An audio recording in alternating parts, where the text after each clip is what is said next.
protesters and police face off again near the presidential palace, more than 2 months after anti-corruption protests in Manila turned violent. This time around, there were no scuffles, but there was no shortage of anger, with rallies calling law enforcement protectors of the corrupt. Ahead of Sunday's protest, the defense and interior ministers had warned against any incitement to overthrow the government. If they are one with the people in calling for full accountability, then they should let the people exercise their free speech. Prior to marching to the presidential palace, protesters gathered at a nearby park to express their desire for change, starting with the country's leadership. While previous protests focused on accountability, people here say they've lost faith in the government's ability and intention to investigate and prosecute all officials involved in corruption.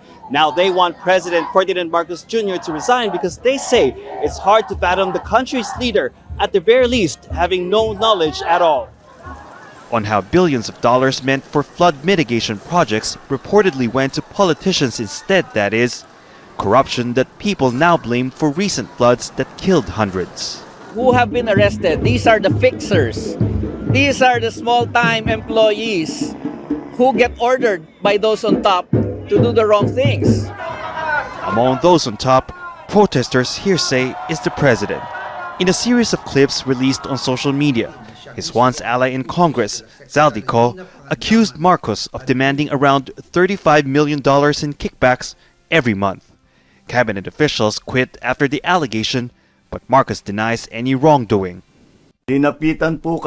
Zaldico's lawyer attempted to blackmail the government. He told us that if we don't go through with the cancellation of his client's passport, there won't be any more videos. I do not negotiate with criminals.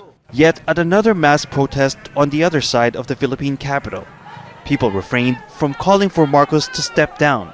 They say the constitutional successor, Vice President Sara Duterte, is just as corrupt, having been impeached on accusations of misusing intelligence funds.